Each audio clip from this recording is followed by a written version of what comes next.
ভাই ওকে বিসমিল্লাহির রহমানির রহিম। প্রিয় সাংবাদিক বন্ধুগণ, আসসালামু আলাইকুম ওয়া রাহমাতুল্লাহ। কালচার, ক্যারিয়ার এবং কানেক্ট এই তিনটা প্রতিপাদ্য বিষয়কে সামনে রেখে চাইনিজ এম্বাসি বাংলাদেশ এবং ঢাকা বিশ্ববিদ্যালয়ের কেন্দ্রীয় ছাত্র সংসদ এর যৌথ উদ্যোগে আজকে টিএসসিতে আয়োজিত হচ্ছে শিলো বাংলাদেশ 2026। এই আয়োজনে কালচারাল পার্টের পাশাপাশিও থাকছে চাইনিজ প্রায় 30টিরও বেশি প্রতিষ্ঠান, যে প্রতিষ্ঠানগুলো ঢাকা বিশ্ববিদ্যালয়ের শিক্ষার্থীদেরকে আজকে 300-এরও বেশি জব 400-এরও বেশি জব দিবে। আজকের এই শুরু প্রোগ্রামের আয়োজকদের পক্ষ থেকে শুরুতে কথা বলার জন্য অনুরোধ করছি ডাকসুর আন্তর্জাতিক সম্পাদক খান জসিম ভাই।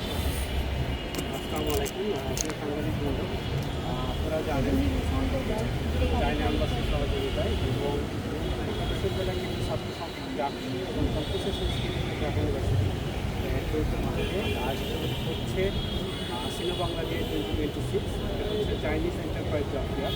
চায়নার 25টা কোম্পানিকে আমরা কনফার্ম করতে পারছি, তারা আসছে প্রায় 430টার বেশি চাকরি নিয়ে।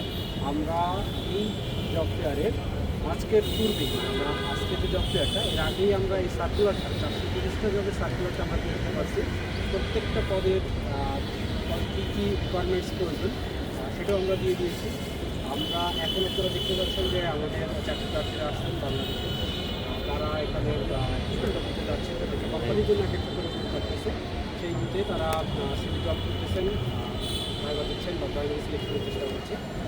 এর বাইরে আমাদের মূল প্রতিপাদ্যটা ছিল আসলে জব ফেয়ারটা, কিন্তু এর সাথে সাথে আমরা কিছু কালচারাল সেগমেন্ট রাখছি, ফর্মাল কিছু স্পিচ ছিল অডিটোরিয়ামে। এই অডিটোরিয়ামের যে স্পিচটা বা ফর্মাল সেগমেন্টটা, এখানে আমরা চাইনিজ এবং বাংলাদেশের ঐতিহ্যবাহী কিছু সাংস্কৃতিক পরিবেশনার ব্যবস্থা ছিল এবং লায়ন ড্যান্স, তাইচি, হচ্ছে চাইনিজ কিছু ট্র্যাডিশনাল কালচারাল।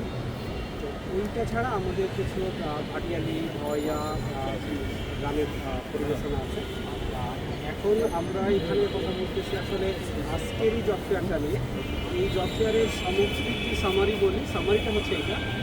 এর বাইরে যদি আমরা একটু পিছন থেকে আসি, এই আয়োজনটা করতে গিয়ে আমরা প্রথম প্রপোজাল দিই চায়না থেকে। আমরা করে আসার পরে চায়না এম্বাসিতে আমি প্রপোজালটা দিই, দেওয়ার পরে এটা নিয়ে নানান ধরনের চেষ্টা বা যেটাকে বলে দৌড়াদৌড়ি করতে হয়, বিভিন্ন কোম্পানিকে ম্যানেজ করা বা এম্বাসিকে রাজি করানো সহ নানান দিক থেকেই আমরা চেষ্টা করেছি প্রোগ্রামটাকে সফল করার। আমাদের কিছু অভিজ্ঞতা আছে আসলে আমাদের যে অতিথি তাদের নিয়ে, তো সেটা আসলে মেনশন করতে চাই না এই জন্য, কারণ আমাদের মূল উদ্দেশ্য শিক্ষার্থীদের কল্যাণে কাজ করা এবং যারা আজকের এই জব ফেয়ার থেকে যারা চাকরি পাবেন তাদের এই যে সন্তুষ্টিটা, তাদের এই যে পাওয়াটা, এটি আমাদের কাছে সব। কে আসলো কে না আসলো এটা আমরা আসলে গোনায় ধরি না।